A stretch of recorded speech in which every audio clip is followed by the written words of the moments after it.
Ibu mertua selalu mengungkit nafkah yang diberikan oleh suamiku.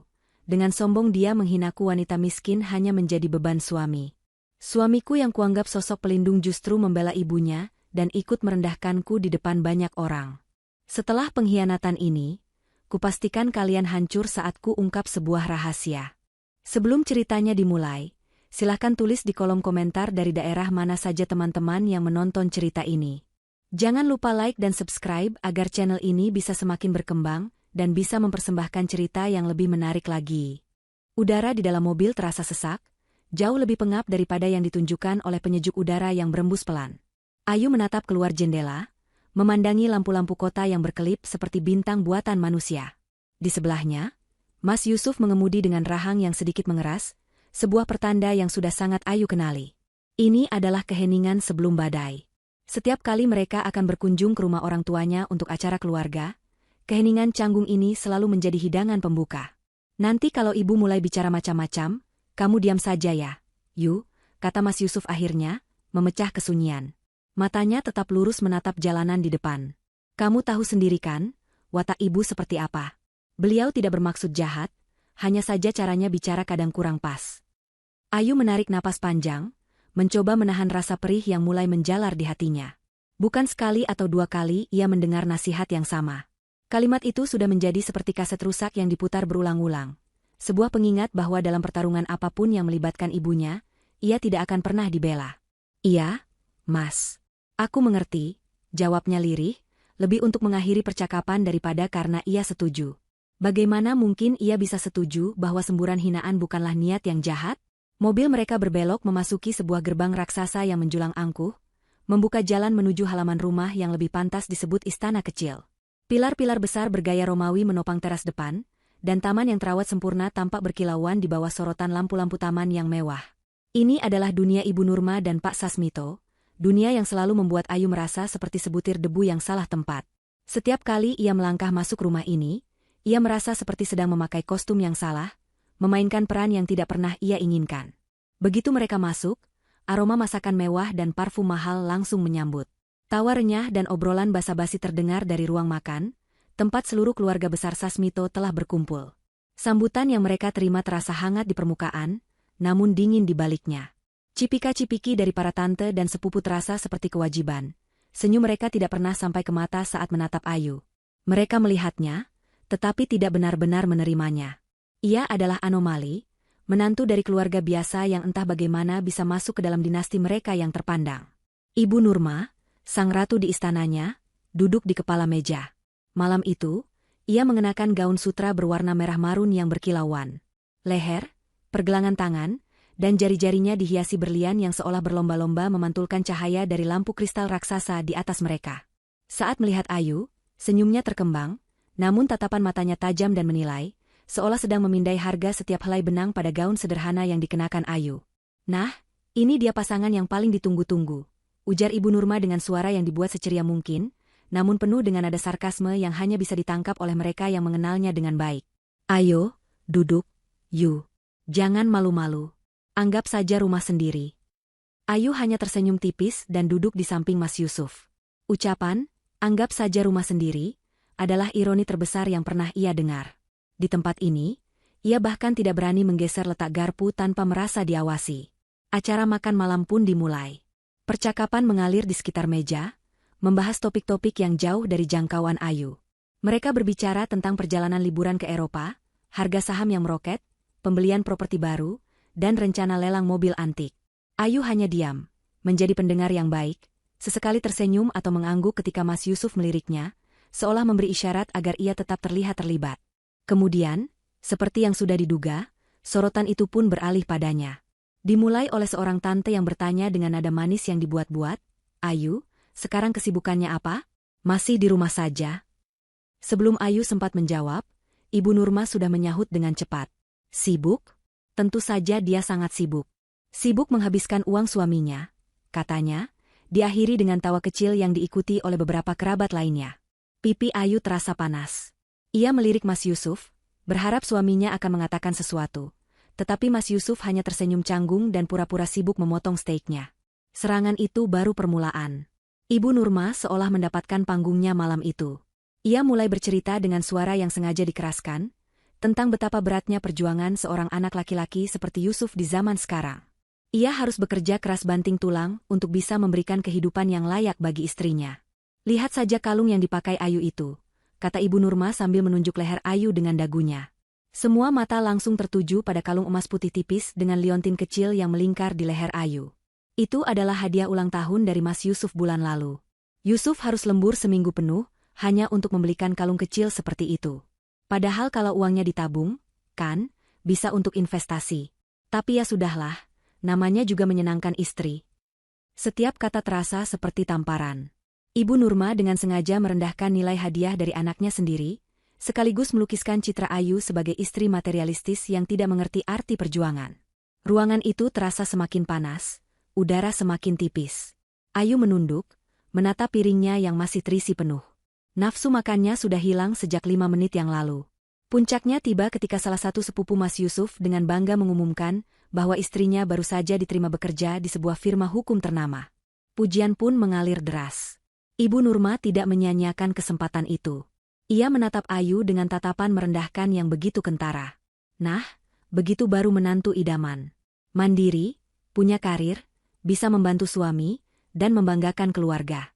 Bukan yang hanya duduk manis di rumah, mengadahkan tangan setiap bulan, dan menjadi beban, sindir Ibu Nurma tajam. Suasana meja makan menjadi hening seketika. Semua orang tahu persis kepada siapa kata-kata itu ditujukan. Kali ini, hinaan itu terlalu telanjang, terlalu langsung. Ayu mengangkat kepalanya, matanya yang sudah berkaca-kaca menatap lurus ke arah ibu mertuanya. Rasa sabar yang selama ini ia kumpulkan seperti bendungan yang akhirnya retak. "Maaf, Bu. Maksud ibu apa?" tanya Ayu. Suaranya sedikit bergetar. Ibu Nurma meletakkan sendok dan garpunya dengan keras, menimbulkan bunyi denting yang memekakan telinga. Wajahnya memerah karena marah, merasa ditantang. "Kamu tidak mengerti juga? Kamu ini cuma menantu miskin yang numpang hidup. Kalau bukan karena anakku, kamu makan apa? Sadar diri. Lihat dirimu, datang ke keluarga ini tidak membawa apa-apa selain badanmu saja. Seharusnya kamu itu bersyukur, bukannya malah berlagak tersinggung." Teriaknya, suaranya menggema di seluruh ruangan. Waktu seolah berhenti. Tawa dan obrolan lenyap, digantikan oleh keheningan yang total dan mencekam. Beberapa kerabat tampak kaget, sementara yang lain terlihat menikmati drama itu dengan senyum tertahan. Jantung Ayu serasa diremas. Sakit, perih, dan hancur. Semua pertahanannya runtuh. Namun, di tengah kehancurannya, secercah harapan terakhir membuatnya menoleh ke samping, menatap suaminya. Ia mencari perlindungan, mencari pembelaan dari laki-laki yang telah berjanji akan selalu menjaganya. Ayu menatap Mas Yusuf dengan tatapan memohon. "Tolong, katakan sesuatu. Bela aku." Namun yang ia dapatkan adalah pemandangan yang menghancurkan sisa-sisa hatinya. Mas Yusuf tidak bisa menatap matanya. Ia gelisah di kursinya, wajahnya pucat. Lalu, dengan suara pelan, ia menoleh ke arah ibunya. "Sudah, Ibu, jangan diperpanjang. Kasihan didengar yang lain," katanya. Kemudian ia menoleh pada Ayu. "Kamu juga, Yu, maklumi saja ibu.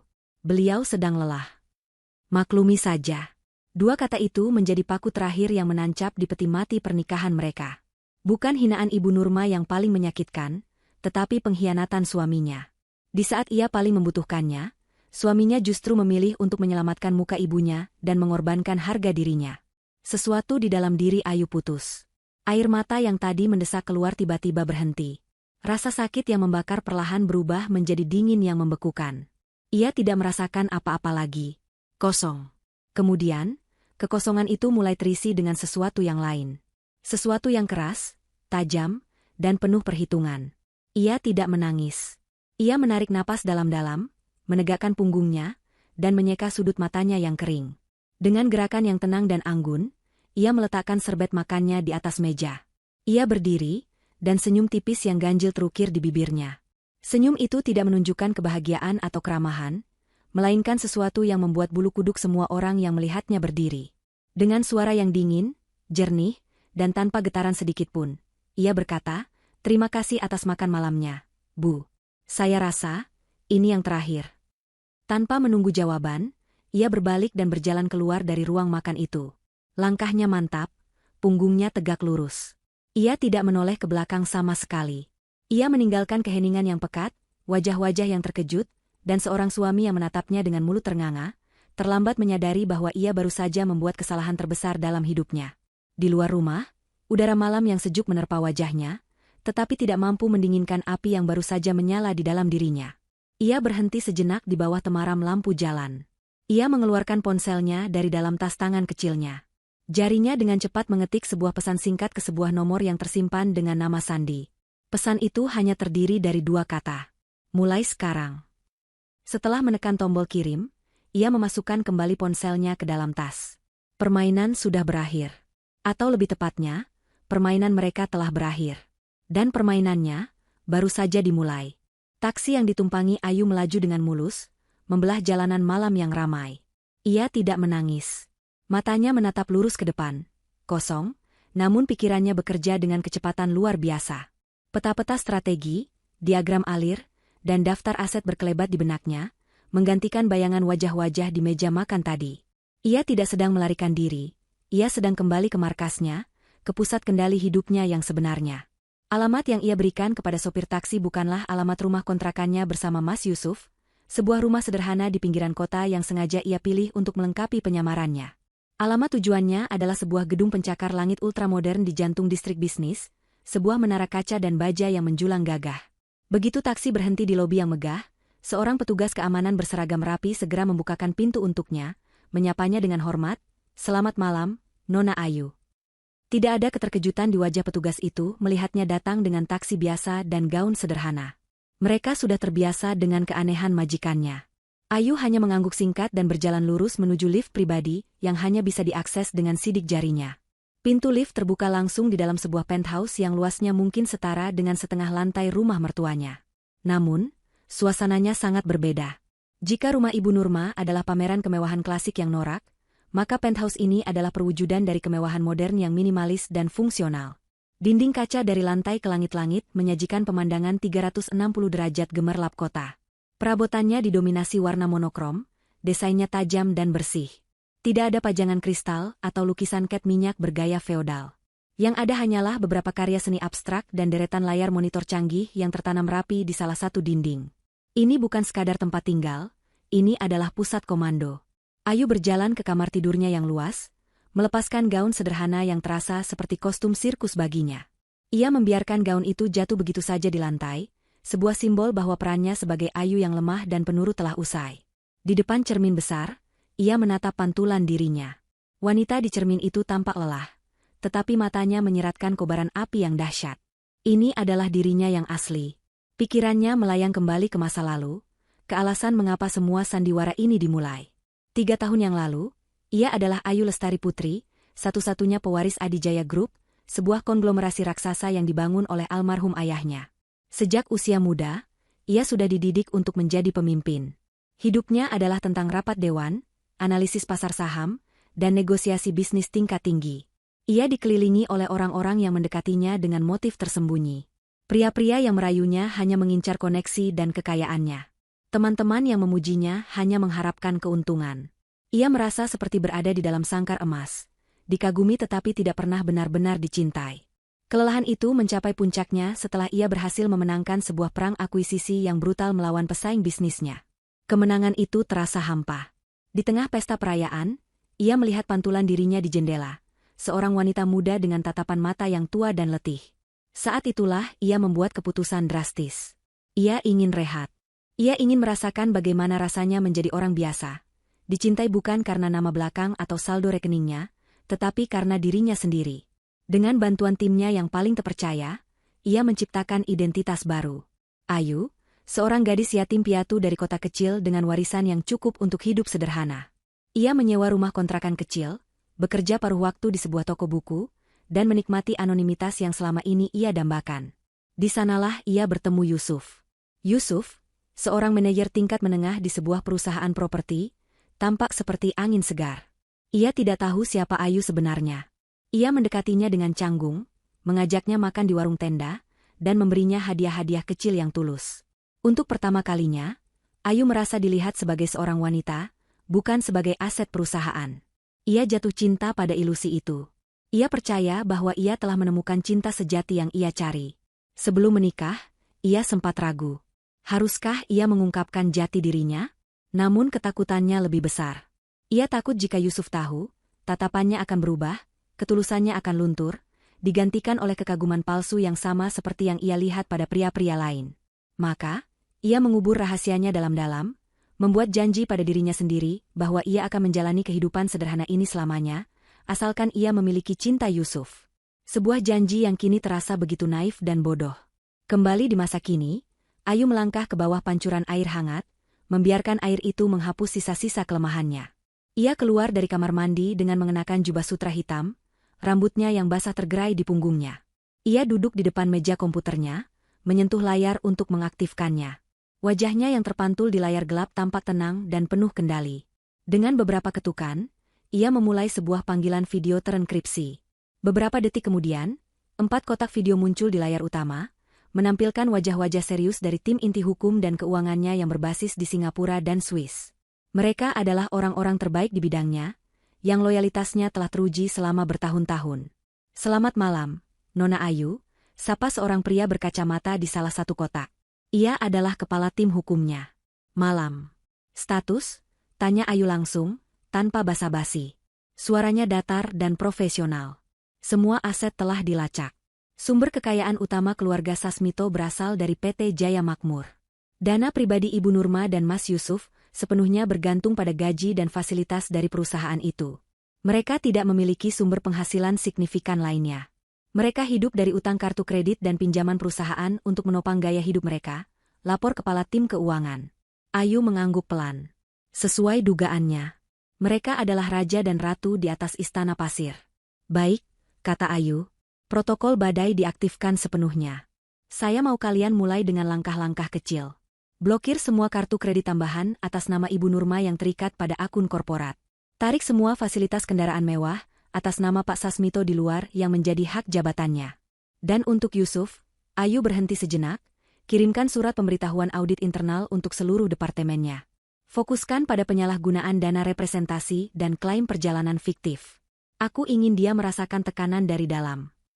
Kepala tim hukumnya sedikit mengangkat alis. "Hanya itu, Nona? Kita bisa langsung membekukan semua asetnya jika Anda mau." Ayu tersenyum dingin. Senyum yang sama seperti yang ia tunjukkan di meja makan tadi. "Tidak. Itu terlalu cepat. Hewan yang mati karena satu tembakan tidak akan merasakan penderitaan. Saya ingin mereka mati perlahan. Saya ingin mereka merasakan kepanikan, kebingungan, dan ketakutan, melihat dunia mereka runtuh bata demi bata, tanpa tahu dari mana datangnya gempa." Ada keheningan sejenak di seberang layar. Timnya sudah terbiasa dengan ketegasannya, tetapi malam ini ada sesuatu yang berbeda di dalam suaranya. Ada nuansa pribadi yang kelam. "Satu lagi," tambah Ayu. "Saya mau laporan lengkap mengenai sejarah akuisisi PT Jaya Makmur 20 tahun lalu. Terutama saat perusahaan itu diambil alih oleh Pak Sasmito setelah kematian mitra bisnisnya, seorang pria bernama Adi Jaya. Gali semuanya. Saya ingin tahu setiap detailnya." Perintah itu dieksekusi tanpa pertanyaan. Panggilan video pun berakhir. Ayu memutar kursinya menghadap jendela raksasa. Kota di bawahnya tampak seperti galaksi yang terhampar luas. Disinilah ia seharusnya berada. Di puncak, mengendalikan segalanya. Ia telah merendahkan dirinya, menyembunyikan kekuatannya, dan mengecilkan dunianya hanya demi seorang pria yang bahkan tidak punya keberanian untuk membelanya dari hinaan ibunya sendiri. Kesalahan yang tidak akan pernah ia ulangi lagi. Ia mengambil sebuah tablet dari meja, membuka galeri foto. Di sana ada foto pernikahannya. Ia dan Yusuf tersenyum bahagia. Dulu, ia melihat cinta dan harapan di foto itu. Sekarang, yang ia lihat hanyalah kebodohan dan pengkhianatan. Salah satu pengacaranya sempat bertanya di awal panggilan tadi, sebuah pertanyaan formalitas yang harus ia ajukan. "Nona Ayu, apakah kami lanjutkan protokol badai?" Ayu menatap foto pernikahan itu untuk terakhir kalinya, lalu dengan satu gesekan jari, ia menghapusnya secara permanen dari perangkatnya. Jawabannya sudah jelas sejak ia melangkah keluar dari rumah itu. "Bukan aku yang memulai," bisiknya pada keheningan apartemen mewahnya. "Aku hanya akan mengakhirinya." 1 minggu setelah malam penuh hinaan itu, kehidupan keluarga Sasmito masih berjalan seperti biasa, setidaknya di permukaan. Mereka menganggap kepergian Ayu hanyalah sebuah drama sementara dari seorang wanita manja yang sedang merajuk. Ibu Nurma bahkan dengan bangga bercerita kepada teman-temannya bahwa ia sedang memberi pelajaran kepada menantunya tentang sopan santun. Ia yakin, cepat atau lambat, Ayu akan kembali sambil menangis dan memohon maaf. Bagaimanapun, wanita seperti Ayu butuh mereka untuk bertahan hidup. Keyakinan angku itulah yang membuat kejatuhan mereka terasa lebih keras ketika kerikil pertama mulai menggelinding. Momen itu terjadi di tempat yang paling Ibu Nurma puja setelah rumahnya sendiri. Sebuah restoran mewah tempat arisan sosialitanya diadakan. Ia duduk di singgasananya, dikelilingi oleh para pengikutnya, wanita-wanita kaya yang saling bersaing dalam kemewahan. Ibu Nurma sedang berada di puncak permainannya. Ia baru saja membeli tas edisi terbatas dari desainer ternama, dan tidak henti-hentinya menceritakan betapa sulitnya mendapatkan tas tersebut. Sebuah cara halus untuk mengatakan betapa istimewanya dirinya. Tentu saja harganya selangit, katanya sambil mengibaskan tangannya dengan anggun, memastikan gelang berliannya menangkap cahaya. Tapi bagi kita, apalah arti uang jika tidak bisa membeli kebahagiaan dan keindahan, bukan? Teman-temannya mengangguk setuju, beberapa dengan kekaguman tulus, yang lain dengan iri hati yang tersembunyi. Tibalah saatnya membayar tagihan makan siang yang jumlahnya mencapai puluhan juta rupiah. Seperti biasa, Ibu Nurma dengan gerakan teatrikal mengeluarkan kartu kredit platinumnya yang berkilauan. Ini adalah bagian dari ritualnya, menunjukkan kepada semua orang bahwa ialah pemimpin kelompok ini, sang dermawan yang murah hati. Biar aku saja yang urus semuanya, katanya dengan senyum meremehkan. Ia menyerahkan kartu itu kepada pelayan. Beberapa menit kemudian, sang manajer restoran menghampirinya dengan ekspresi canggung. Mohon maaf, Ibu Nurma. Sepertinya ada sedikit masalah dengan kartunya. Transaksinya ditolak. Wajah Ibu Nurma langsung mengeras. Apa maksudmu ditolak? Itu kartu kredit tanpa batas. Gesek lagi. Mungkin mesin kalian yang rusak. Manajer itu mengangguk patuh dan kembali ke meja kasir. Namun, hasilnya tetap sama. Ia kembali dengan wajah yang lebih pucat. Sudah kami coba beberapa kali, Bu. Tetap tidak bisa. Pihak bank memberikan notifikasi penolakan. Bisik-bisik mulai terdengar di meja itu. Wajah teman-teman Ibu Nurma yang tadi penuh kekaguman kini berubah menjadi rasa ingin tahu yang jahat. Tidak ada yang lebih menarik bagi mereka selain melihat sang ratu tergelincir dari tahtanya. Pipi Ibu Nurma terasa panas karena malu dan marah. Ini adalah penghinaan terbesar. Tidak mungkin. Ini pasti kesalahan, desisnya. Ia mengeluarkan kartu kredit lain dari dompetnya yang mahal. Coba yang ini. Kartu itu pun ditolak. Begitu pula dengan kartu ketiga. Kepanikan mulai menjalari dirinya. Di tengah tatapan penuh kemenangan dari para rivalnya, ia terpaksa menelan harga dirinya dan membiarkan salah satu temannya membayar tagihan. Sepanjang sisa pertemuan itu, ia hanya diam, senyumnya kaku, sementara di dalam dirinya badai amarah berkecamuk. Begitu sampai di mobil, ia langsung menelepon pihak bank, membentak-bentak layanan pelanggan yang hanya bisa memberinya jawaban standar bahwa kartu tersebut telah diblokir oleh perusahaan induk tanpa alasan yang bisa mereka jelaskan. Di tempat lain, kerikil kedua menimpa Pak Sasmito. Ia adalah seorang pria yang mengukur harga dirinya dari status dan fasilitas yang ia dapatkan. Salah satu kebanggaan terbesarnya adalah mobil sedan mewah Eropa yang merupakan kendaraan dinasnya sebagai direktur. Mobil itu bukan sekadar alat transportasi. Itu adalah simbol kekuasaannya. Pagi itu, saat ia bersiap untuk pergi bermain golf dengan rekan-rekan bisnisnya, sebuah email masuk ke ponselnya. Email itu datang dari Departemen Umum, isinya singkat, dingin, dan tidak bisa dibantah. Berdasarkan arahan efisiensi baru dari Dewan Direksi yang disetujui oleh perusahaan induk, semua fasilitas kendaraan di luar standar operasional untuk jajaran direksi akan ditarik kembali. Mobil mewahnya akan dijemput siang ini dan akan diganti dengan mobil sedan Jepang standar. Pak Sasmito membaca email itu 3 kali, tidak percaya dengan apa yang ia lihat. Efisiensi? Sejak kapan perusahaannya yang kaya raya ini peduli dengan efisiensi semacam itu? Ia merasa direndahkan.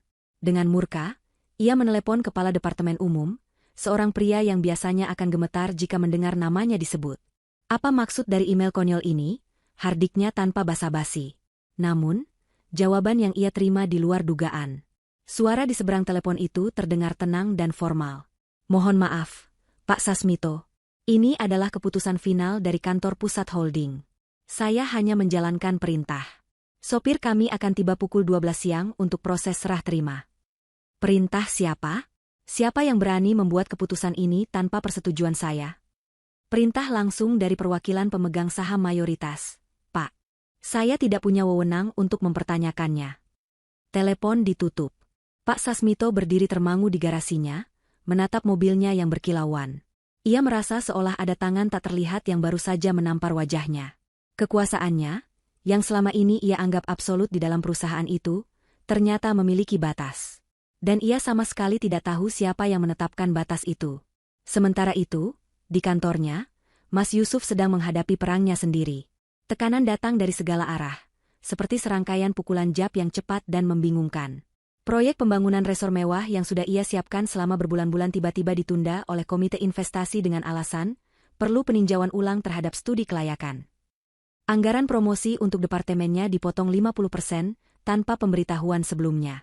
Atasannya yang dulu sering menepuk punggungnya kini seolah menghindarinya, menjawab pertanyaannya dengan kalimat-kalimat pendek dan normatif. Ia merasa frustrasi, pekerjaannya berantakan, dan suasana hatinya semakin keruh. Kemudian, telepon dari ibunya masuk, diwarnai dengan teriakan histeris tentang insiden kartu kredit. Ini pasti karena perempuan sialan itu.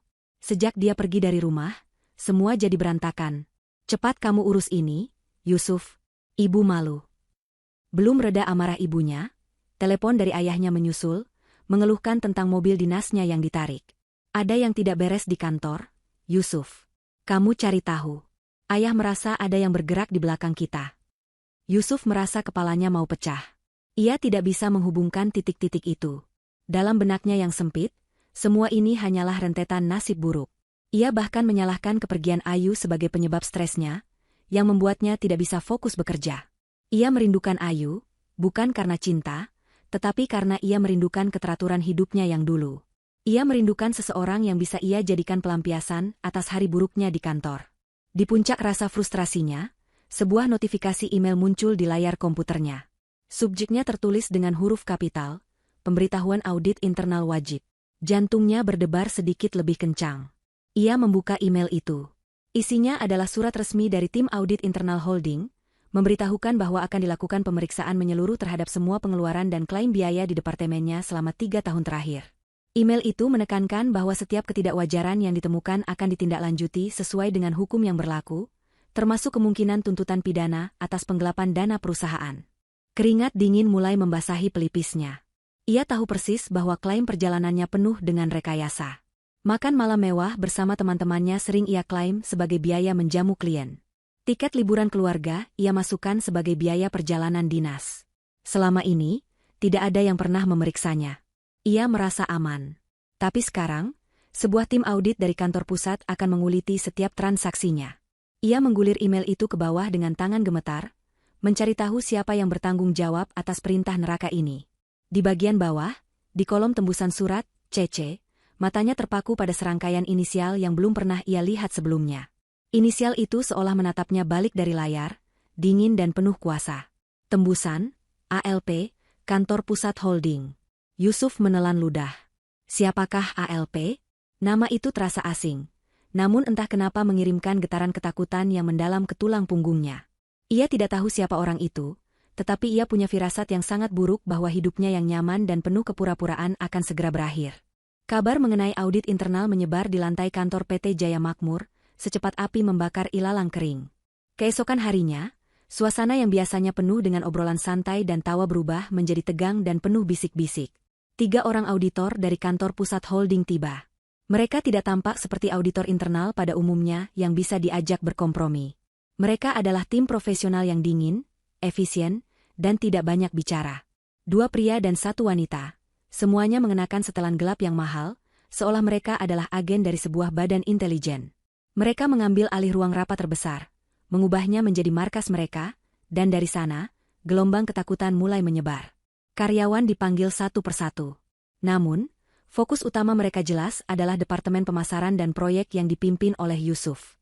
Yusuf sendiri menjadi orang pertama yang dipanggil. Ketika ia masuk ke dalam ruang rapat yang dingin itu, ia merasa seperti seorang terdakwa yang akan diadili. Para auditor duduk berjajar di satu sisi meja, laptop mereka terbuka, dan setumpuk dokumen tebal tersusun rapi di depan mereka.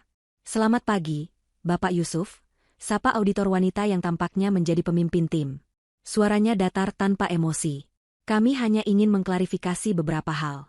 Silakan duduk. Selama 2 jam berikutnya, Yusuf dihujani pertanyaan-pertanyaan yang menusuk dan presisi. Mereka tidak menuduh.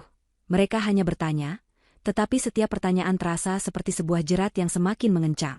Di sini tercatat Anda melakukan perjalanan dinas ke Surabaya pada tanggal 15 Maret untuk bertemu dengan klien. Namun, tagihan kartu kredit perusahaan Anda menunjukkan adanya transaksi di sebuah restoran tepi pantai di Seminyak, Bali pada hari yang sama. Bisakah Anda menjelaskannya? Yusuf menelan ludah, otaknya bekerja keras mencari alasan. Itu, mungkin ada kesalahan tanggal pada sistem. Klien saya dari Surabaya meminta pertemuan diundur dan dipindahkan ke Bali secara mendadak untuk membahas proyek villa di sana.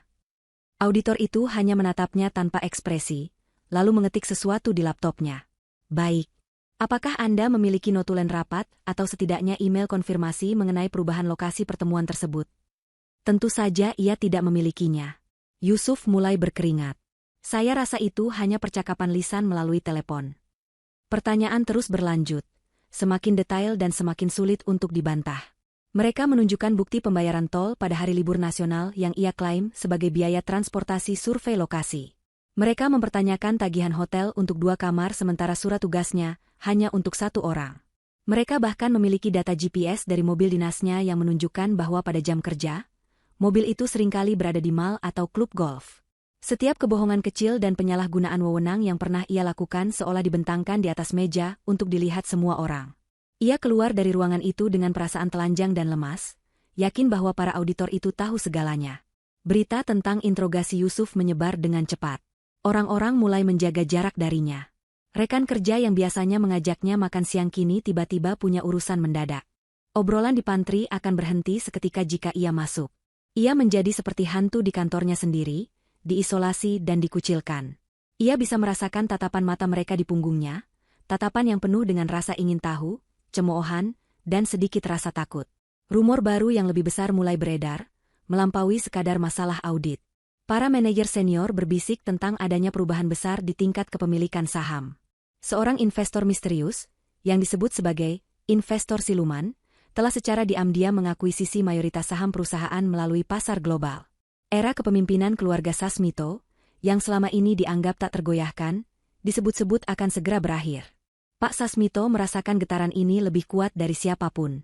Sebagai seorang direktur senior, ia mencoba menggunakan pengaruhnya untuk mencari tahu apa yang sedang terjadi. Namun, untuk pertama kalinya dalam 20 tahun karirnya, ia membentur tembok baja. Semua pintu yang dulu terbuka untuknya kini tertutup rapat.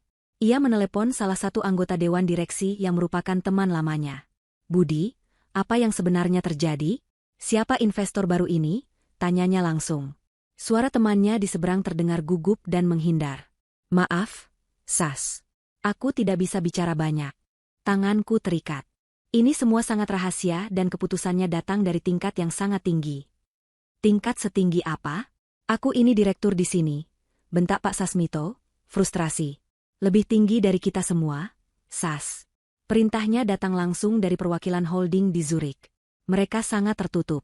Yang kami tahu, mereka ingin melakukan restrukturisasi total dan audit forensik terhadap manajemen lama. Kata, audit forensik, membuat perut Pak Sasmito melilit. Itu bukan audit biasa. Itu adalah investigasi mendalam untuk mencari penipuan dan kejahatan korporat. Jaringan kekuasaannya yang ia bangun dengan susah payah selama puluhan tahun terasa rapuh seperti sarang laba-laba. Ia merasa seperti orang asing di kerajaannya sendiri. Kemarahan dan ketakutan bergulat di dalam dirinya. Ia tahu ini bukan lagi tentang efisiensi atau nasib buruk. Ini adalah serangan yang terencana dan sistematis. Seseorang di luar sana, seseorang dengan kekuatan yang luar biasa, sedang dengan sengaja menghancurkan keluarganya. Tapi siapa? Dan mengapa? Ia mencurigai beberapa rival bisnis lamanya, tetapi tidak ada satupun yang memiliki kekuatan sebesar ini untuk bergerak secepat dan senyap ini. Pikirannya buntu. Tidak pernah sekalipun, bahkan dalam imajinasi terliarnya, nama Ayu terlintas di benaknya. Baginya, Ayu hanyalah bayangan tak berarti, seorang wanita lemah yang dunianya tidak lebih luas dari dapur dan ruang tamu. Ketakutan terbesar Pak Sasmito menjadi kenyataan pada hari Jumat sore. Sekretarisnya masuk ke ruangannya dengan wajah pucat, menyerahkan sebuah amplop tebal berlogo perusahaan induk. Itu bukan surat biasa, melainkan sebuah panggilan resmi. Ia, bersama beberapa direktur lama lainnya, dipanggil untuk menghadiri rapat Dewan Darurat pada hari Senin. Jantungnya berdebar kencang saat membaca agenda rapat yang terlampir. Agenda pertama adalah perkenalan dengan perwakilan pemilik saham mayoritas yang baru. Namun, agenda kedualah yang membuatnya hampir berhenti bernapas. Agenda rapat poin 2, tinjauan ulang tata kelola perusahaan dan proses akuisisi historis PT Jaya Makmur, periode 20 tahun terakhir. Dunia Pak Sasmito seakan runtuh. 20 tahun terakhir. Itu adalah periode kekuasaannya. Itu adalah periode di mana ia, setelah kematian mendadak mitra bisnis sekaligus sahabatnya, Adi Jaya, dengan licik mengakuisisi penuh perusahaan dan menyingkirkan hak-hak janda dan anak perempuan sahabatnya yang saat itu masih kecil. Sebuah rahasia kelam yang ia kubur dalam-dalam, fondasi dari semua kekayaan dan status yang ia nikmati saat ini. Ia terduduk lemas di kursinya yang mahal, surat panggilan itu gemetar di tangannya. Keringat dingin membasahi keningnya. Ini bukan lagi sekadar serangan bisnis. Ini adalah sesuatu yang jauh lebih pribadi. Seseorang tidak hanya ingin mengambil alih perusahaannya. Seseorang ingin membongkar kuburan masa lalunya. Hantu dari masa lalu yang ia pikir telah mati selamanya, kini bangkit kembali untuk menuntut balas. Akhir pekan itu terasa seperti jeda sebelum eksekusi bagi keluarga Sasmito. Pak Sasmito mengurung diri di ruang kerjanya, mondar-mandir seperti singa dalam sangkar. Sementara Yusuf mencoba menenangkan ibunya yang tidak henti-hentinya mengomel dan menyalahkan semua orang kecuali dirinya sendiri. Mereka semua tahu bahwa hari Senin akan datang membawa vonis. Tetapi mereka tidak tahu siapa hakimnya, dan seberapa berat palu godam yang akan dijatuhkan ke atas kepala mereka. Sementara itu, di pentousenya yang sunyi, Ayu tidak sedang beristirahat. Akhir pekan baginya adalah waktu yang paling produktif, bebas dari hiruk-pikuk pasar saham dan rapat rutin. Ia menghabiskan hari Sabtunya dengan menelaah laporan awal dari tim audit. Setiap halaman adalah konfirmasi dari apa yang sudah ia rasakan selama ini. Keluarga itu korup sampai ke akarnya. Laporan pengeluaran Yusuf adalah sebuah mahakarya penipuan kecil-kecilan, sementara catatan keuangan Pak Sasmito menunjukkan pola penyalahgunaan dana perusahaan yang lebih sistematis dan berskala besar. Namun, semua itu hanyalah kejahatan finansial biasa. Ayu mencari sesuatu yang lebih dalam, akar dari semua kebusukan ini. Pada Sabtu malam, sebuah email terenkripsi masuk. Subjeknya, laporan awal akuisisi historis PT Jaya Makmur.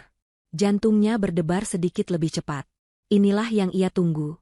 Ia menuang segelas air putih, duduk dengan nyaman di kursinya, dan mulai membaca dokumen setebal ratusan halaman itu. Isinya pada dengan bahasa hukum dan jargon korporat. Tetapi bagi Ayu, membaca dokumen seperti ini sama alaminya seperti bernapas. Ia melahap setiap klausul, setiap catatan kaki, setiap lampiran transaksi.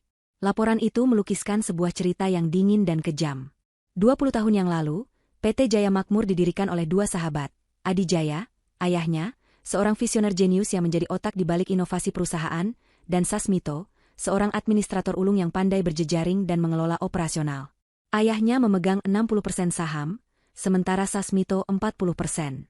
Semuanya berjalan lancar hingga ayahnya meninggal dunia dalam sebuah kecelakaan mobil tunggal yang fatal dalam perjalanan bisnis.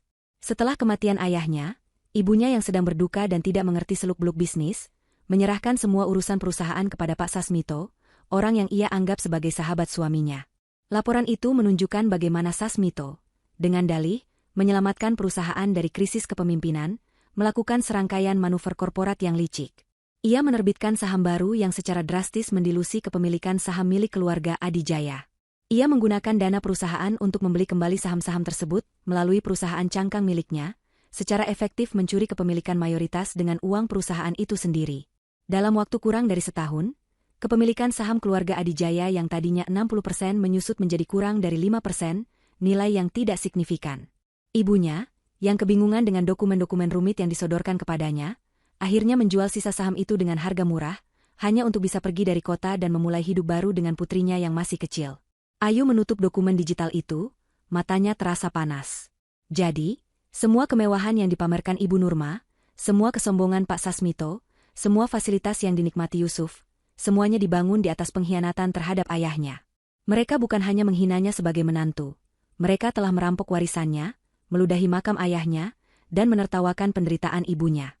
Amarah yang dingin dan membara memenuhi setiap sel tubuhnya. Namun, ada satu hal yang masih mengganjal. Kecelakaan ayahnya. Laporan resmi polisi saat itu menyimpulkannya sebagai kecelakaan murni akibat ban pecah di kecepatan tinggi. Tetapi sekarang, dengan motif sebesar ini, Ayu tidak lagi percaya pada kebetulan. Ia bangkit dari kursinya dan berjalan menuju sebuah dinding polos di ruang kerjanya. Dengan menekan sebuah panel tersembunyi, sebagian dinding itu bergeser tanpa suara, menampakkan sebuah brankas baja raksasa yang tertanam di dalamnya. Ia memindai sidik jari dan retinanya, dan pintu brankas yang tebal itu pun terbuka. Brankas itu tidak berisi tumpukan uang atau emas batangan. Isinya jauh lebih berharga, kenangan. Hanya ada beberapa kotak berisi barang-barang pribadi milik orang tuanya, benda-benda yang berhasil diselamatkan oleh ibunya sebelum mereka pergi. Ia mengeluarkan sebuah kotak kayu berukir. Di dalamnya, tersimpan album foto tua, beberapa pucuk surat, dan sebuah buku harian bersampul kulit milik ayahnya. Ia mengambil album foto itu terlebih dahulu. Halaman demi halaman ia buka, melihat wajah ayah dan ibunya yang tersenyum bahagia. Lalu, ia berhenti pada sebuah foto yang sudah agak kusam. Foto itu menunjukkan dua orang pemuda yang berdiri di depan sebuah lahan kosong, saling merangkul bahu dengan senyum penuh harapan. Yang satu adalah ayahnya, Adijaya, dengan tatapan mata seorang pemimpi. Yang satu lagi adalah Sasmito, versi muda dari ayah mertuanya, dengan senyum yang lebih penuh perhitungan. Di belakang foto itu, ada tulisan tangan ayahnya yang rapi. Awal dari mimpi kita bersama, Sasmito. Semoga kau jaga amanah ini. Amanah. Kata itu terasa seperti belati yang menusuk jantung Ayu. Pengkhianat itu tidak hanya merampok, ia juga telah merusak sebuah kepercayaan suci antara dua sahabat. Dengan tangan gemetar, Ayu meletakkan foto itu dan mengambil buku harian ayahnya. Ibunya pernah berkata bahwa ayahnya selalu mencatat semua ide dan pemikirannya di buku itu. Ia mulai membaca entry-entry terakhir, beberapa minggu sebelum kecelakaan itu terjadi. Sebagian besar isinya adalah tentang strategi bisnis dan ide-ide inovatif. Namun, saat semakin mendekati tanggal kecelakaan, nada tulisan ayahnya mulai berubah. Ada keresahan yang tersirat. 15 Oktober. Rapat dengan Sasmito hari ini terasa aneh. Aku mengusulkan ekspansi baru yang berisiko tapi berpotensi keuntungan besar. Biasanya dia akan mendukung, tapi kali ini dia menentang keras. Alasannya tentang stabilitas keuangan terdengar dibuat-buat. Ada sesuatu yang ia sembunyikan. 21 Oktober. Aku menemukan beberapa kejanggalan dalam laporan keuangan kuartal ini. Ada beberapa transaksi besar ke rekening pemasok yang tidak kukenali. Sasmito bilang itu hanya prosedur rutin untuk mengamankan bahan baku, tapi instingku mengatakan ada yang salah. Aku akan meminta auditor independen untuk memeriksanya diam-diam. 28 Oktober. Dugaanku benar. Auditor menemukan aliran dana yang mencurigakan. Sebagian besar uang perusahaan dialihkan ke perusahaan-perusahaan cangkang yang, setelah ditelusuri, ternyata dimiliki secara tidak langsung oleh Sasmito sendiri. Dia telah mencuri dari perusahaan kita, dari mimpi kita. Aku tidak percaya ini.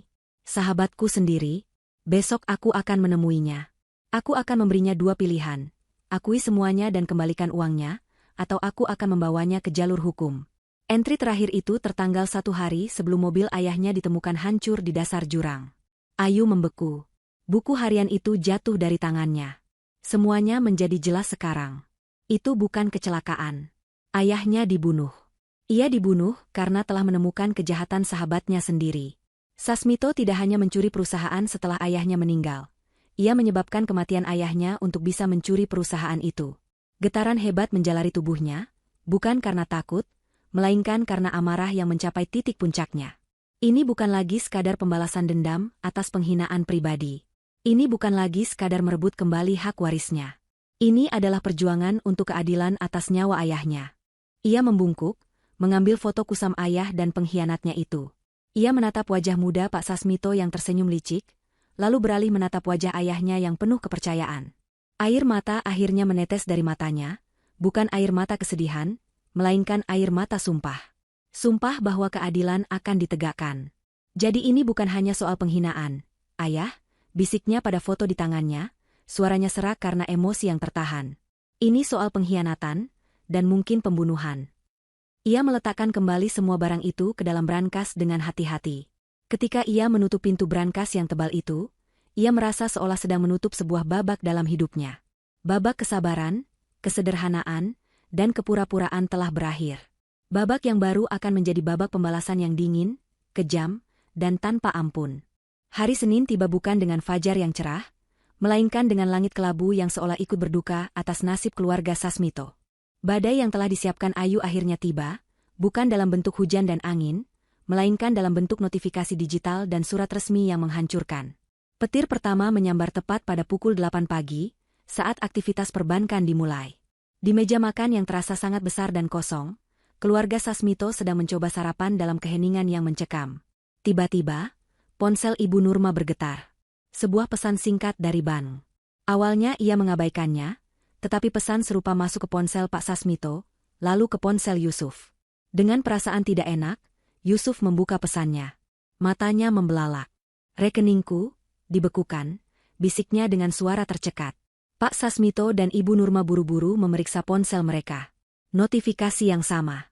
Akses ke semua produk perbankan Anda, termasuk rekening tabungan, deposito, dan kartu kredit, telah dibekukan sementara atas permintaan otoritas terkait untuk investigasi dugaan aktivitas pencucian uang.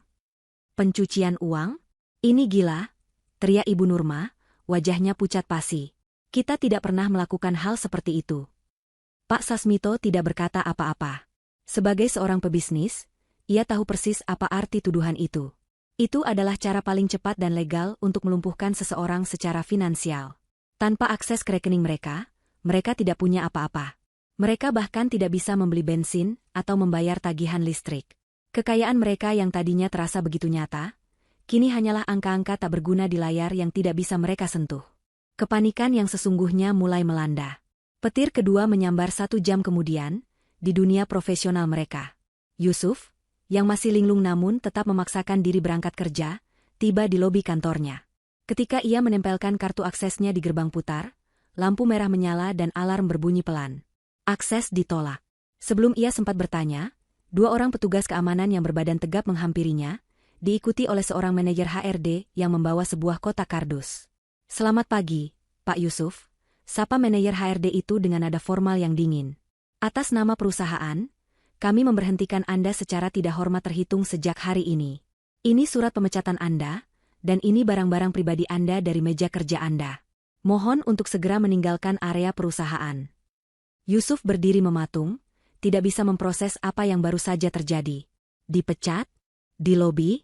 Di depan puluhan karyawan lain yang menatapnya dengan campuran rasa kasihan dan ingin tahu?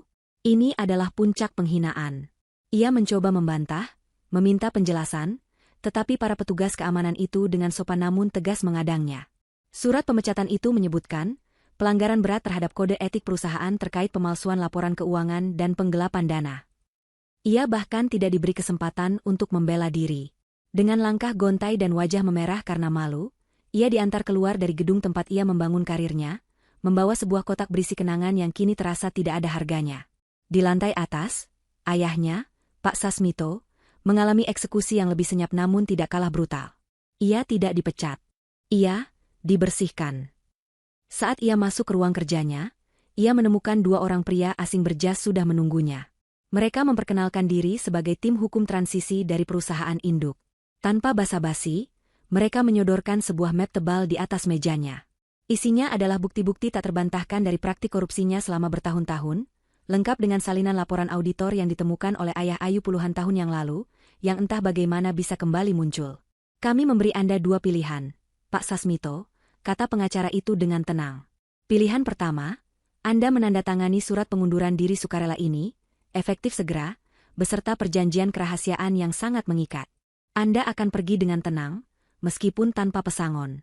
Pilihan kedua, kami akan menyerahkan semua bukti ini kepada pihak berwajib pagi ini juga dan perusahaan akan menuntut Anda secara pidana dan perdata.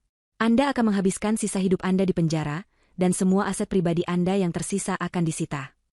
Pak Sasmito menatap tumpukan bukti itu, lalu menatap wajah-wajah dingin di hadapannya. Tidak ada ruang untuk negosiasi. Ia telah diskakmat. Dengan tangan yang lebih berat dari timah, ia mengambil pulpen dan menandatangani surat-surat itu. Dalam 5 menit, 20 tahun kekuasaannya di PT Jaya Makmur berakhir sudah. Ia diminta untuk meninggalkan kantor saat itu juga, hanya boleh membawa barang-barang pribadinya di bawah pengawasan. Saat ia berjalan keluar melewati lorong yang dulu terasa seperti miliknya, ia merasa semua mata menatapnya, meruntuhkan sisa-sisa harga dirinya. Sore itu, keluarga Sasmito berkumpul kembali di rumah mewah mereka yang kini terasa seperti penjara.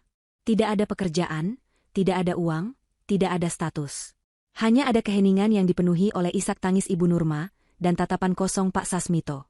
"Yusuf," yang merasa paling bertanggung jawab namun paling tidak mengerti, berjalan mondar-mandir dengan putus asa. Di tengah keputusasaan itulah, sebuah ide gila terlintas di benaknya. Ayu, istrinya. Meskipun ia telah pergi, secara hukum ia masih istrinya. Ia teringat Ayu pernah bercerita bahwa orang tuanya meninggalkan sedikit warisan untuknya. Mungkin tidak banyak, tetapi di saat seperti ini, sedikit pun akan sangat berarti. Dalam benaknya yang naif, ia masih melihat Ayu sebagai gadis sederhana yang baik hati dan mungkin masih mencintainya. Ia lupa pada penghinaan ibunya, lupa pada pengkhianatannya sendiri. Yang ia ingat hanyalah bahwa Ayu mungkin satu-satunya harapan mereka yang tersisa. Dengan tangan gemetar, ia mencari nomor Ayu dan meneleponnya. Setelah beberapa dering yang terasa seperti keabadian, telepon itu diangkat. Halo, suara Ayu terdengar tenang, seolah tidak ada hal luar biasa yang terjadi di dunia. Ayu, ini aku, Yusuf, katanya dengan suara serak. Ayu, tolong, kami dalam masalah besar. Aku dipecat, rekening kami semua dibekukan. Kami tidak punya apa-apa lagi. Aku mohon, kembalilah. Maafkan aku, maafkan ibu. Tolong kami, Yu. Ia berhenti sejenak, menelan ludahnya yang terasa pahit. Aku tahu kamu punya sedikit uang warisan dari orang tuamu. Mungkin kita bisa pakai itu dulu untuk bertahan hidup? Aku janji akan menggantinya nanti kalau semua sudah membaik. Ada jeda hening di seberang telepon. Yusuf menahan napas, berharap akan mendengar jawaban penuh simpati. Namun, jawaban yang datang membuatnya merinding. Suara Ayu tetap tenang, tetapi ada nada ironi yang sangat tajam di dalamnya. Warisan orang tuaku, ulang Ayu pelan, seolah sedang mencerna kata-kata itu. Oh, tentu, aku akan menggunakannya dengan sangat baik. Ada jeda singkat sebelum Ayu melanjutkan kalimatnya dengan penekanan yang dingin dan mematikan. Kau akan lihat seberapa besar nilainya. Klik. Telepon ditutup. Yusuf menatap ponsel di tangannya dengan tatapan kosong. Jawaban Ayu terasa sangat aneh. Bukan penolakan, tetapi juga bukan persetujuan. Kalimat itu menggantung di udara, penuh dengan makna tersembunyi yang tidak bisa ia pahami. Namun, satu hal yang ia yakini, nada suara Ayu barusan bukanlah nada suara wanita yang akan datang menolong. Itu adalah nada suara seorang hakim yang baru saja selesai membacakan putusan. Dan entah kenapa, ia merasa sangat ketakutan. Hari-hari setelah petir finansial itu menyambar terasa seperti berjalan di dalam mimpi buruk yang lambat dan menyiksa. Rumah mewah keluarga Sasmito yang dulu selalu ramai dengan tawa angkuh dan denting gelas kristal, kini diselimuti keheningan yang pekat dan menyesakan. Listrik di sebagian besar rumah dipadamkan untuk menghemat sisa-sisa pembayaran terakhir, meninggalkan lorong-lorong megah dalam kegelapan yang temaram. Para asisten rumah tangga dan tukang kebun telah pergi satu persatu setelah gaji mereka tak terbayarkan, membiarkan debu mulai melapisi perabotan mahal dan rumput di taman tumbuh tak terawat. Istana mereka perlahan berubah menjadi museum kegagalan. Ibu Nurma adalah yang paling menderita dalam kenyataan baru ini. Wanita yang seumur hidupnya hanya tahu memberi perintah, kini harus berhadapan dengan tugas-tugas rumah tangga yang paling mendasar. Percobaan pertamanya memasak nasi di dapur canggihnya berakhir dengan kepulan asap hitam dan panci yang hangus. Ia menangis histeris, bukan karena kegagalannya, tetapi karena penghinaan harus melakukan pekerjaan yang ia anggap hanya pantas untuk para pembantu. Ia meratapi tas-tas desainer dan perhiasan berliannya yang kini tak lebih dari pajangan tak berguna, tak bisa ditukar bahkan hanya untuk membeli sebungkus roti. Pak Sasmito menghabiskan waktunya dengan mengurung diri di ruang kerja yang gelap. Ia berulang kali mencoba menghubungi koneksi-koneksinya, teman-teman lamanya, para pejabat yang dulu sering ia jamu makan malam. Namun, semua usahanya sia-sia. Teleponnya tidak diangkat, pesannya tidak dibalas. Dunia yang dulu memujanya kini telah membuang mukanya. Ia adalah bangkai kapal karam yang dihindari oleh semua orang. Ia tahu ini bukan lagi masalah bisnis. Kekuatan yang menghancurkannya begitu presisi dan kejam, seolah memiliki dendam pribadi. Tapi siapa? Pertanyaan itu terus menghantuinya. Membuatnya tidak bisa tidur, merampas sisa-sisa kewarasannya. Yusuf menjadi tulang punggung keluarga yang patah. Setiap pagi ia bangun dengan perasaan hampa, tidak ada kantor untuk dituju, tidak ada tujuan hidup. Ia menghabiskan hari-harinya dengan mengirimkan lamaran pekerjaan secara online, sebuah tindakan sia-sia karena berita pemecatannya yang tidak hormat sudah menyebar di kalangan industri. Namanya telah masuk daftar hitam. Bayangan percakapan terakhirnya dengan Ayu terus terngiang di telinganya. Kau akan lihat seberapa besar nilainya. Kalimat itu terasa seperti teka-teki yang menakutkan, sebuah ramalan yang ia tidak mengerti namun ia takuti. Di tengah suasana putus asa itulah, Sebuah mobil kurir berhenti di depan gerbang mereka yang kusam. Seorang kurir berseragam turun, membawa 3 buah amplop tebal berwarna krem yang tampak sangat resmi. Masing-masing amplop ditujukan kepada Bapak Sasmito, Ibu Nurma Sasmito, dan Bapak Yusuf. Dengan tangan gemetar, mereka membuka amplop itu bersama-sama di ruang tamu yang temaram. Isinya adalah surat panggilan, bukan undangan. Kertasnya tebal dan berkualitas tinggi, dengan kop surat dari sebuah perusahaan induk yang berbasis di Zurich, Swiss. Bahasa yang digunakan adalah bahasa hukum yang kaku dan formal, memerintahkan kehadiran mereka pada rapat umum pemegang saham luar biasa, RUPSLB, PT Jaya Makmur yang akan diselenggarakan pada hari Senin minggu depan di kantor pusat holding di Jakarta. Kehadiran mereka bersifat wajib. Jantung mereka berdebar kencang saat membaca agenda rapat yang terlampir. Poin-poin agenda itu seolah menjadi daftar dosa-dosa mereka yang akan dibacakan di depan umum. Namun, mata mereka semua tertuju pada satu kalimat pembuka yang menjelaskan alasan diadakannya rapat tersebut, sebuah kalimat yang akan mengubah segalanya. Rapat umum pemegang saham luar biasa ini diselenggarakan atas permintaan pemegang saham pengendali mayoritas, Ayu Lestari Putri. Keheningan melanda ruangan itu, lebih pekat dari sebelumnya. Mereka membaca nama itu berulang kali, mengejanya dalam hati, seolah mencoba mencari kesalahan cetak. Ayu Lestari Putri, desis Ibu Nurma, memecah kesunyian. Matanya menyipit dengan pandangan tak percaya bercampur cemoohan. Hah? Perempuan itu? Punya apa dia? Jangan konyol. Ini pasti akal-akalan orang lain untuk menjebak kita. Mungkin dia dibayar orang untuk memakai namanya. Baginya, kemungkinan Ayu memiliki kekuatan sebesar itu adalah sebuah kemustahilan kosmik, sebuah lelucon yang tidak lucu. Logikanya yang arogan menolak untuk menerima kenyataan yang bisa meruntuhkan seluruh pandangan dunianya. Yusuf menatap kertas di tangannya dengan tatapan kosong. Dunianya berputar. Tapi, itu kan nama lengkap Ayu, bisiknya, lebih pada dirinya sendiri. Pikirannya kacau. Ia mencoba menghubungkan sosok Ayu yang ia kenal, wanita pendiam yang menunduk saat dimarahi ibunya, yang tampak bahagia hanya dengan makan bakso di pinggir jalan, dengan sosok pemilik saham mayoritas sebuah perusahaan raksasa. Kedua gambaran itu tidak bisa menyatu, seperti minyak dan air. Ini tidak mungkin. Pasti hanya kebetulan nama. Iya, pasti orang lain yang namanya sama persis. Katanya, mencoba meyakinkan dirinya sendiri, karena alternatif kebenarannya terlalu mengerikan untuk dibayangkan. Hanya Pak Sasmito yang reaksinya berbeda. Ia tidak berteriak atau menyangkal. Ia hanya terduduk diam, wajahnya menjadi pucat seperti mayat. Tidak seperti istri dan anaknya yang dibutakan oleh kesombongan dan kebodohan, pikiran Pak Sasmito yang licik dan penuh perhitungan mulai bekerja, menghubungkan kepingan-kepingan puzzle yang selama ini tercecer. Sebuah ingatan samar muncul dari kedalaman memorinya. Ingatan puluhan tahun lalu, saat ia dan Adijaya sedang merayakan kelahiran putri pertama sahabatnya itu. Adijaya, dengan mata berbinar penuh kebahagiaan, berkata, "Aku menamainya Ayu Lestari Putri. Semoga hidupnya selalu ayu dan lestari." Ingatan itu menghantamnya seperti palu godam. Putri Adijaya. Ayu. Ia lalu teringat betapa sedikitnya yang ia ketahui tentang latar belakang menantunya.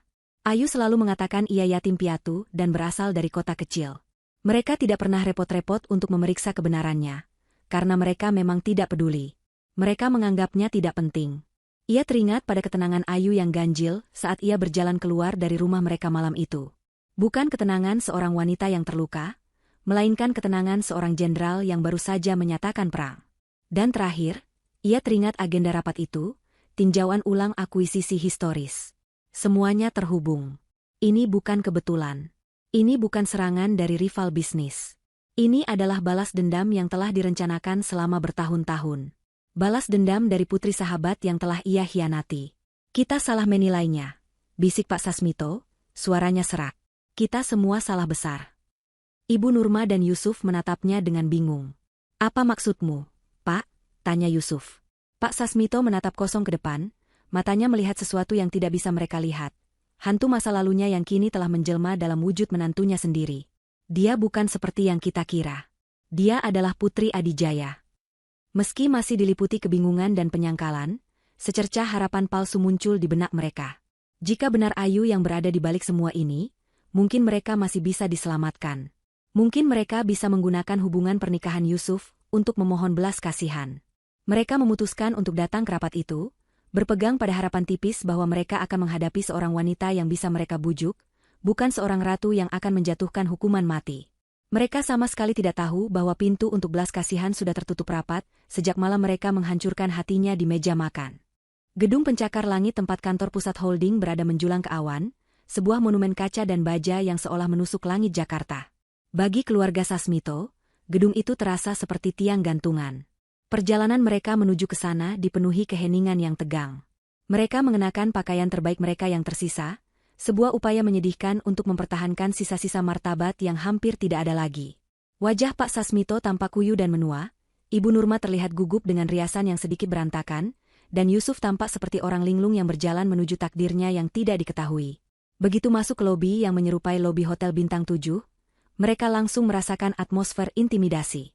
Mereka diperlakukan dengan formalitas yang dingin oleh resepsionis, nama mereka dicocokkan dalam daftar, dan mereka diberi kartu akses tamu sebelum diantar oleh seorang staf menuju lift khusus ke lantai paling atas, tempat ruang dewan direksi berada. Ruang rapat itu sendiri adalah sebuah mahakarya desain korporat yang bertujuan untuk membuat siapapun merasa kecil. Sebuah meja kayu mahoni raksasa yang dipernis mengkilap mendominasi ruangan, dikelilingi oleh kursi-kursi kulit hitam yang tampak seperti singgasana. Di satu sisi, dinding kaca dari lantai ke langit-langit menyuguhkan pemandangan kota yang spektakuler, menempatkan siapapun yang duduk di sana seolah berada di puncak dunia. Anggota dewan direksi lainnya dan beberapa petinggi perusahaan sudah duduk di tempat mereka, wajah mereka serius dan tegang. Ketika keluarga Sasmito masuk, semua percakapan berhenti. Mereka menjadi pusat perhatian, namun tidak ada satupun yang menyapa. Tatapan mereka adalah campuran antara rasa kasihan, ingin tahu, dan sedikit kelegaan karena bukan mereka yang berada di posisi keluarga Sasmito. Mereka diarahkan untuk duduk di beberapa kursi tambahan yang diletakkan di sudut ruangan, jauh dari meja utama, semakin mempertegas status mereka sebagai pesakitan, bukan lagi sebagai bagian dari lingkaran kekuasaan. Waktu terasa berjalan sangat lambat. Setiap detik terasa seperti 1 jam. Tepat pada pukul 10 pagi, pintu utama di ujung ruangan yang terbuat dari kayu jati solid setinggi 3 meter itu terbuka tanpa suara. Semua orang di dalam ruangan refleks menegakkan punggung mereka. Dan kemudian, ia masuk. Itu adalah Ayu. Tetapi pada saat yang sama, itu bukanlah Ayu yang pernah mereka kenal. Transformasinya begitu total dan mengejutkan hingga napas semua orang seolah tertahan. Ia tidak lagi mengenakan daster sederhana atau gaun murah. Ia mengenakan setelan celana berwarna putih gading yang dipesan khusus, potongannya tajam dan sempurna membungkus siluet tubuhnya yang ramping. Sebuah kalung mutiara simpel namun elegan melingkar di lehernya, dan jam tangan mewah bertatahkan berlian melingkari pergelangan tangannya. Rambutnya yang biasanya hanya diikat seadanya, kini ditata dalam sanggul modern yang rapi dan profesional. Riasan wajahnya tipis namun tegas, menonjolkan tulang pipinya dan sorot matanya yang kini tajam seperti elang. Ia tidak berjalan, ia meluncur. Setiap langkahnya memancarkan aura kekuasaan dan kepercayaan diri yang mutlak. Di belakangnya, berjalan mengiringi sebuah tim yang terdiri dari 4 orang pengacara berpenampilan garang, semuanya membawa tas kerja kulit yang tampak berat. Ia berjalan lurus menyusuri sisi meja rapat yang panjang, tidak menoleh ke kiri atau ke kanan. Matanya lurus menatap kursi utama di kepala meja yang masih kosong. Para anggota dewan direksi, pria-pria tua yang biasanya angkuh, serempak berdiri dari kursi mereka sebagai tanda hormat saat ia lewat. Dari sudut ruangan, keluarga Sasmito menatap pemandangan itu dengan mulut ternganga. Ibu Nurma menutup mulutnya dengan tangan, matanya membelalak tak percaya. Yusuf merasakan kakinya lemas, seolah semua tulang di tubuhnya berubah menjadi jeli. Ini adalah wanita yang sama yang dulu memasak untuknya, yang ia anggap tidak tahu apa-apa tentang dunia.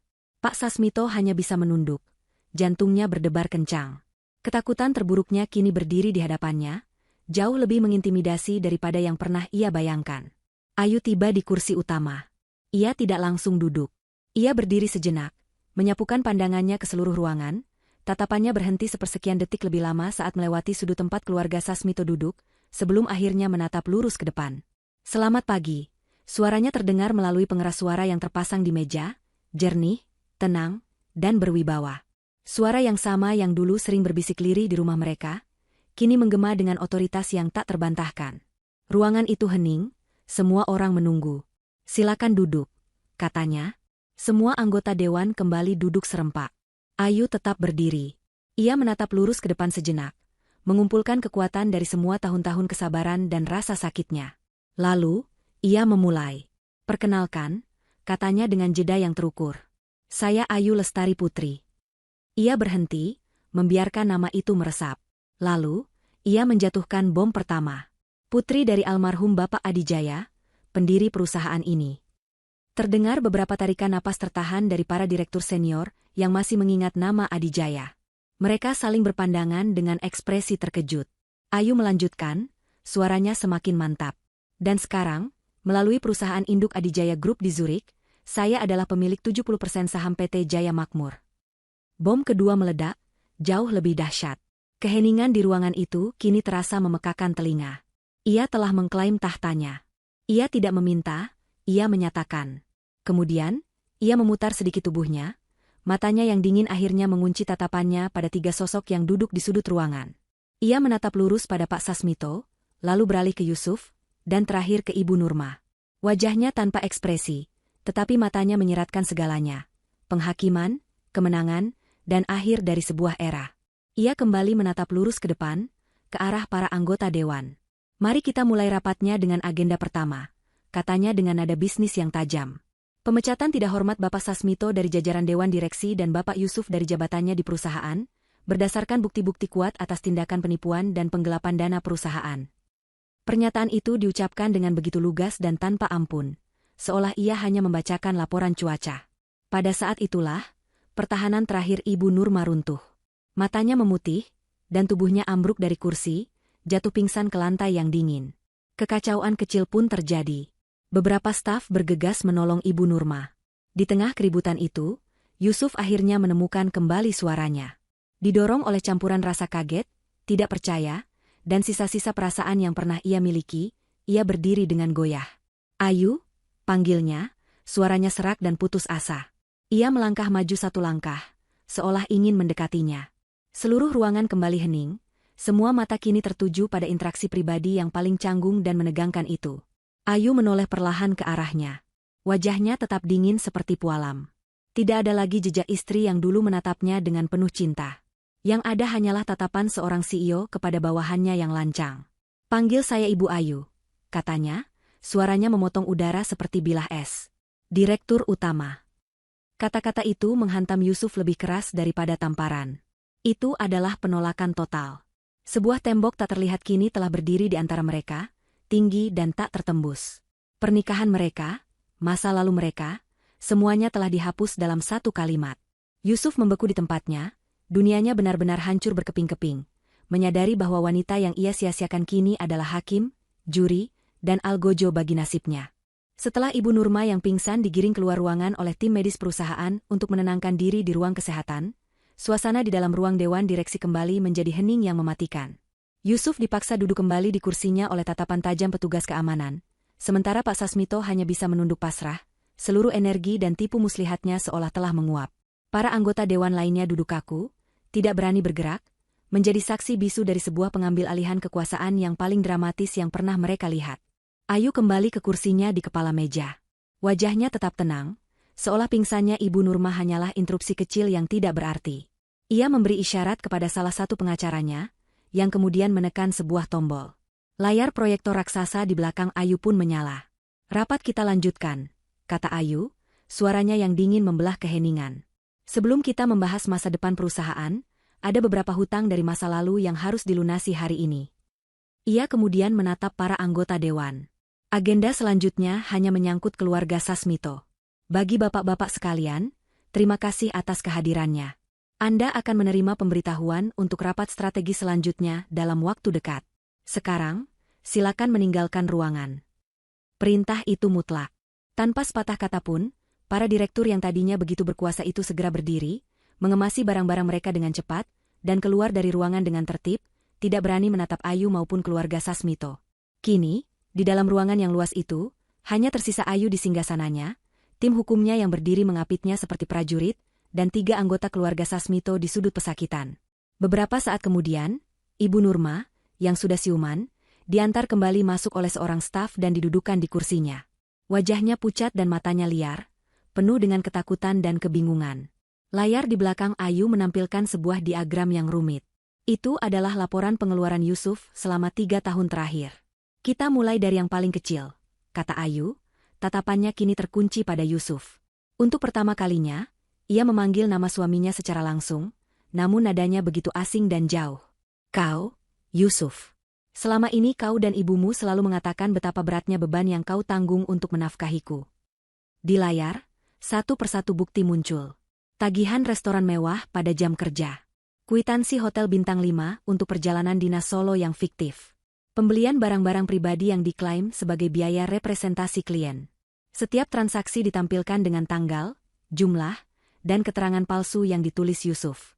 Saat aku di rumah menghitung setiap rupiah untuk belanja kebutuhan dapur, kau menggunakan uang perusahaan untuk makan siang seharga jutaan rupiah bersama teman-temanmu. Saat kau membelikanku kalung murahan untuk ulang tahunku dan ibumu mengeluh kau harus lembur seminggu. Data absensi menunjukkan kau pulang lebih awal setiap hari minggu itu untuk bermain golf. Kau mengeluh tentang beban, padahal kaulah pencuri yang sesungguhnya. Kau mencuri dari perusahaan ini. Perusahaan ayahku, kata Ayu, setiap katanya diucapkan dengan penekanan yang tajam. Yusuf hanya bisa menunduk. Wajahnya memerah karena malu yang luar biasa. Tidak ada satupun yang bisa ia sangkal. Semua bukti terpampang jelas. Kemudian, Ayu beralih pada target utamanya. Tatapannya kini sedingin es kutub, ditujukan lurus kepada Pak Sasmito. Dan sekarang, hutang yang terbesar. Layar berganti, menampilkan dokumen-dokumen legal yang rumit. Diagram alir menunjukkan bagaimana kepemilikan saham Adijaya Group menyusut drastis setelah kematian sang pendiri. Salinan akta notaris, transfer dana yang mencurigakan, semuanya ditampilkan dengan gamblang. Anda bukan hanya seorang manajer yang cakap, Pak Sasmito. Anda juga seorang perampok yang sangat cerdik, ujar Ayu. Anda memanfaatkan kepercayaan sahabat Anda sendiri. Anda memanfaatkan duka seorang janda yang tidak mengerti apa-apa. Anda merampok warisan seorang anak kecil. Anda membangun seluruh kerajaan Anda di atas kebohongan dan pengkhianatan. Pak Sasmito mengangkat kepalanya, mencoba menunjukkan sisa-sisa perlawanan. Itu semua bisnis. Aku menyelamatkan perusahaan. Menyelamatkan? Ayu tertawa kecil, tawa yang sama sekali tidak mengandung kebahagiaan. Anda menyebut pencurian sebagai penyelamatan? Lalu, gambar di layar berganti lagi. Kali ini yang muncul adalah hasil pindaian dari halaman-halaman buku harian ayahnya. Tulisan tangan Adijaya yang cemas terpampang di sana, menceritakan penemuannya tentang penggelapan dana yang dilakukan Sasmito. Halaman terakhir yang ditampilkan adalah entry di mana Adijaya menulis rencananya untuk mengkonfrontasi Sasmito keesokan harinya. Ayah saya menemukan kejahatan Anda, kata Ayu, suaranya kini sedikit bergetar karena amarah yang ia tahan. Ia akan membongkar semuanya. Dan keesokan harinya, ia ditemukan tewas di dasar jurang. Sebuah kebetulan yang sangat menguntungkan untuk Anda, bukan begitu, Pak Sasmito? Ia tidak menuduhnya sebagai pembunuh secara langsung. Ia tidak perlu melakukannya. Implikasinya yang mengerikan sudah menggantung di udara, mencekik semua orang yang ada di ruangan itu. Wajah Pak Sasmito berubah dari pucat menjadi seputih kertas. Ia ambruk di kursinya, seluruh kekuatan dan kesombongannya lenyap tak bersisa. Ia telah kalah telak. Terakhir, Ayu berdiri dari kursinya. Ia berjalan perlahan mendekati sudut tempat mereka duduk. Ia berhenti tepat di depan Ibu Nurma, yang gemetar ketakutan melihatnya mendekat. Dan Anda, Ibu Nurma, kata Ayu, suaranya kini kembali tenang. Namun ketenangan itu justru yang paling menakutkan. Kejahatan Anda tidak tercatat di neraca keuangan atau laporan audit. Kejahatan Anda tidak bisa dibuktikan di pengadilan. Tapi kejahatan Anda tercatat di sini, Ayu menunjuk ke arah hatinya. Selama bertahun-tahun, aku menelan setiap hinaanmu. Aku diam saat kau menyebutku parasit. Aku tersenyum saat kau merendahkan keluargaku. Aku mencoba menjadi menantu yang baik, berharap suatu saat kau bisa melihatku sebagai manusia. Tapi aku salah. Orang sepertimu hanya melihat label harga, bukan hati. Aku masih ingat kata-katamu di meja makan malam itu. Kata-kata yang akhirnya membangunkanku dari mimpi bodohku. Lanjut Ayu. Kau bilang, aku ini hanya menantu miskin yang numpang hidup dan jadi beban.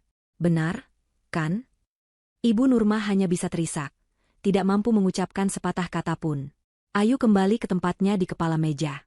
Aku sudah memegang semua bukti yang cukup untuk membuat kalian berdua, katanya sambil menunjuk Yusuf dan Pak Sasmito, menghabiskan sisa hidup kalian di penjara. Dan aku tidak akan ragu untuk melakukannya.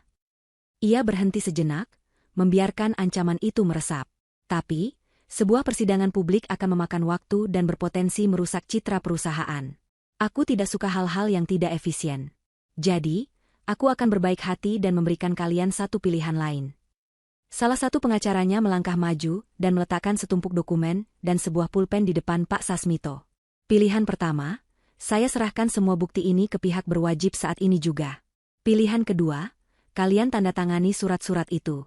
Surat itu berisi pernyataan pengalihan seluruh aset kalian yang tersisa, rumah ini, mobil, sisa dana di rekening luar negeri yang belum sempat kubekukan, sebagai ganti rugi sebagian kecil dari apa yang telah kalian curi dari keluargaku. Setelah itu, kalian menghilang dari kota ini. Pergi kemanapun kalian mau, dan jangan pernah muncul lagi di hadapanku selamanya. Keheningan yang total. Pilihan itu bukanlah pilihan, melainkan sebuah ultimatum. Penjara, atau kemiskinan total dan pengasingan. Pada saat itulah, Ibu Nurma melakukan hal yang tak terduga. Ia menjatuhkan dirinya dari kursi, merangkak di lantai, dan bersujud di kaki Ayu. Ia menangis meraung-raung, memeluk ujung sepatu Ayu yang mahal. Ayu, ampuni kami, Nak, ampuni Ibu, kami salah. Tolong, jangan ambil semuanya. Kami mau tinggal di mana? Kami mau makan apa? Tolong, kasihanilah kami. Ratapnya, seluruh kesombongan dan keangkuhannya luntur menjadi pemandangan yang menyedihkan. Ini adalah momen yang ditunggu-tunggu. Momen di mana sang penindas berlutut di hadapan korbannya. Yusuf dan Pak Sasmito hanya bisa menatap ngeri. Ayu menatap ke bawah pada wanita yang menangis di kakinya itu tanpa ekspresi. Tidak ada rasa kasihan di matanya.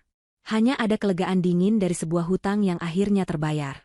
Ia berjongkok perlahan, menyamakan tingginya dengan Ibu Nurma. Dengan suara yang nyaris berbisik, ia mengucapkan kata-kata yang menjadi vonis terakhirnya, menggemakan kembali hinaan yang pernah ia terima. Kenapa memohon pada menantu miskin yang hanya jadi beban? Bu? Ibu Nurma membeku, tangisnya berhenti seketika.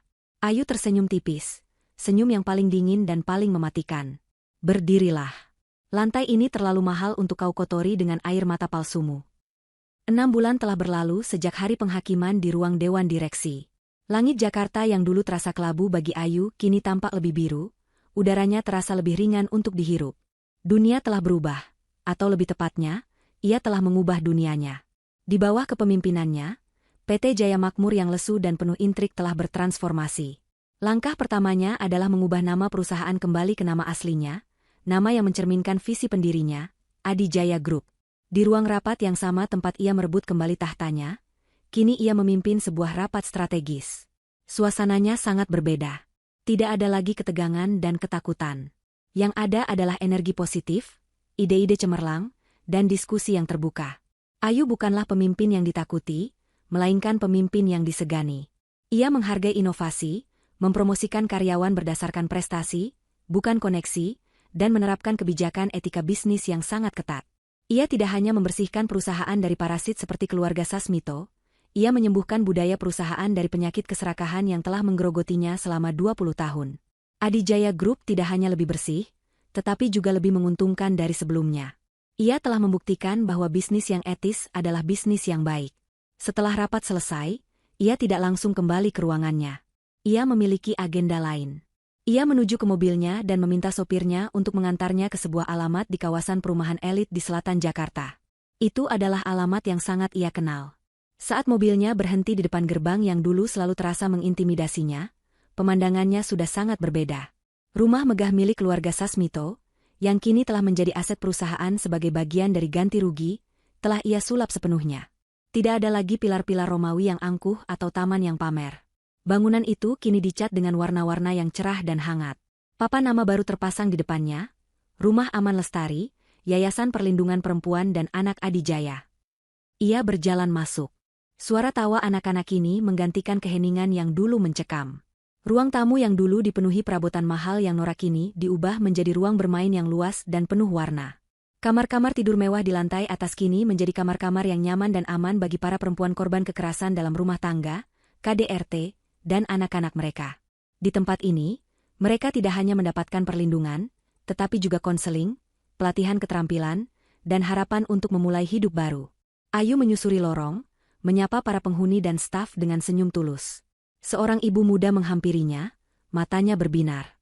Terima kasih, Ibu Ayu. Berkat pelatihan menjahit di sini, saya sekarang sudah bisa menerima pesanan kecil-kecilan. Saya tidak pernah menyangka bisa mandiri seperti ini. Ayu menepuk pundak wanita itu dengan lembut. Itu semua karena kerja kerasmu sendiri. Aku hanya menyediakan tempatnya. Berada di tempat ini memberikan kedamaian yang tidak pernah bisa dibeli dengan uang. Ia telah mengubah simbol penindasan pribadinya menjadi sumber harapan bagi banyak orang. Ia mengubah racun menjadi obat. Ini adalah balas dendam terbaiknya. Bukan dengan menghancurkan, tetapi dengan membangun sesuatu yang jauh lebih baik dari puing-puing masa lalunya. Dalam perjalanan kembali ke kantor, saat mobilnya berhenti di lampu merah di sebuah kawasan ruko yang padat dan agak kumuh, sebuah pemandangan di seberang jalan menarik perhatiannya. Di depan sebuah toko grosir yang ramai, dua orang petugas kebersihan berseragam oranye sedang bekerja. Yang satu, seorang wanita parubaya, sedang menyapu trotoar yang kotor dengan gerakan lesu. Wajahnya yang dulu selalu terawat kini kusam dan penuh keriput. Rambutnya yang dulu selalu disasak rapi kini ditutupi topi yang pudar. Itu adalah Ibu Nurma. Tak jauh darinya, seorang pria yang lebih muda sedang bersusah payah mengangkat karung-karung beras yang berat dari sebuah truk ke dalam toko. Tubuhnya yang dulu agak tambun kini lebih kurus, punggungnya sedikit membungkuk karena kerja keras. Wajahnya menunduk, menghindari tatapan orang-orang yang lalu lalang. Itu adalah Yusuf. Ayu menatap mereka sejenak dari balik kaca mobilnya yang gelap. Tidak ada rasa kemenangan yang meluap-luap. Tidak ada kebencian. Tidak ada juga rasa kasihan. Yang ada hanyalah kekosongan.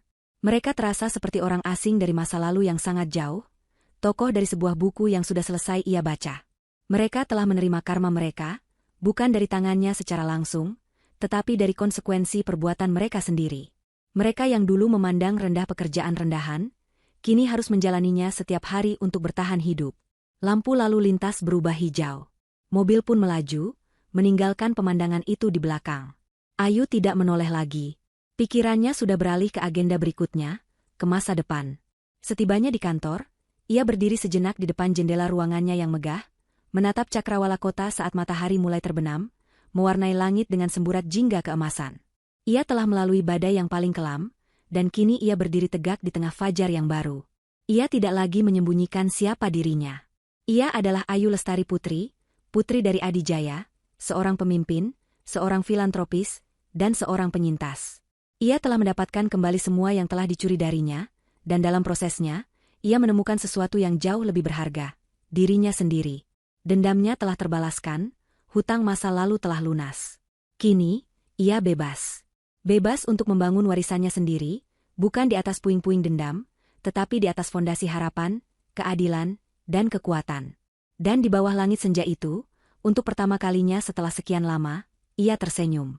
Senyum yang tulus, damai, dan penuh dengan janji akan hari esok yang cerah.